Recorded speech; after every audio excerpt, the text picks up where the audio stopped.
Hello everyone, today I thought I'd make a video regarding bootleg 8-track cartridges and, kind of my experience with them.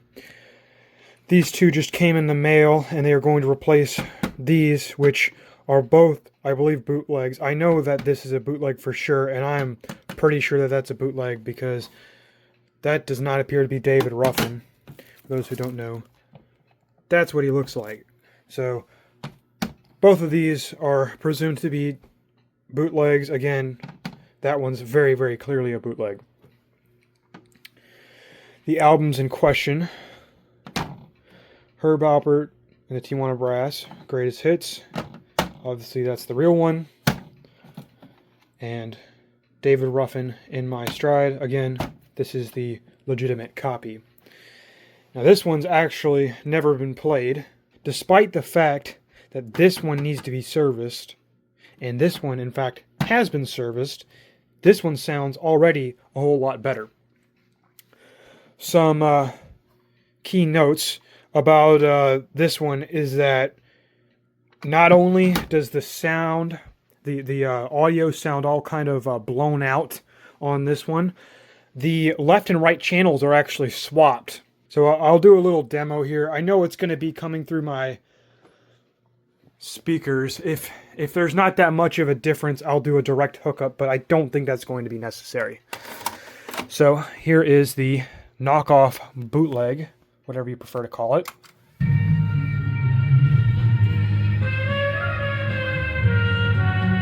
And needless to say, it sounds like garbage. Here is the, mind you, unserviced, legitimate copy.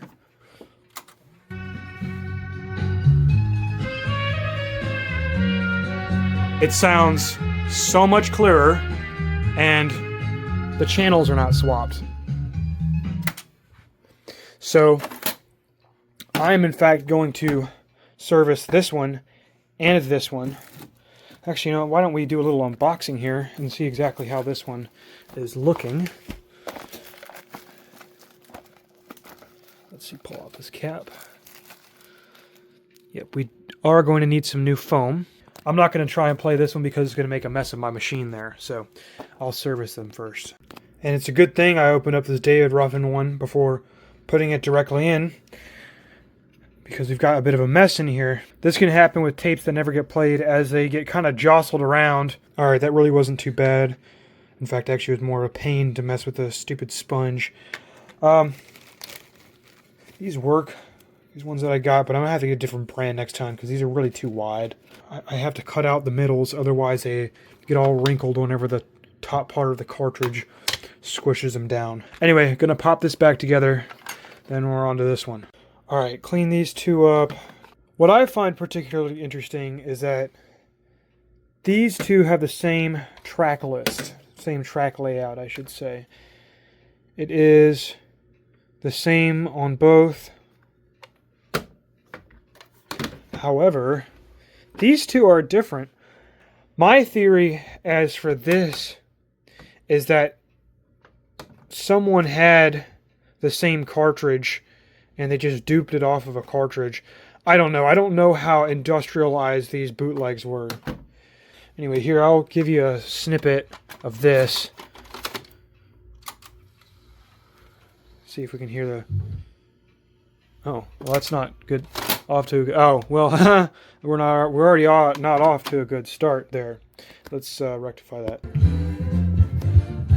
Now, this one does not nearly sound bad fidelity-wise as this one, but there's definitely some to be desired.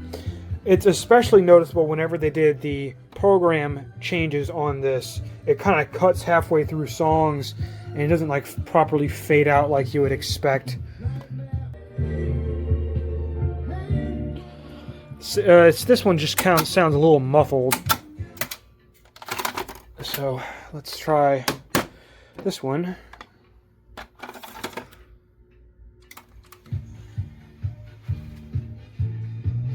And this is a bit of an unfair comparison because this is a brand new cartridge, but there's definitely much more treble there.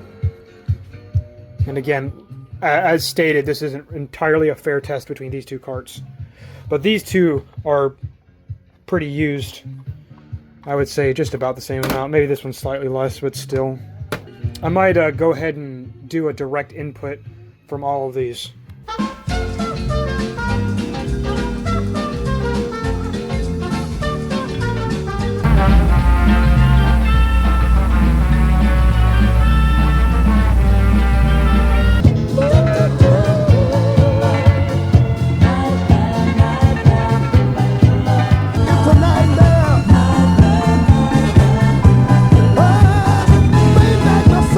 This wasn't the most scientific video, but hopefully that gives you some good motivation to stay away from these bootlegs, because the audio quality of them is really not worth it, although I don't think anyone's going to be seeking these out. Anyway, that is all for now. Thank you for watching.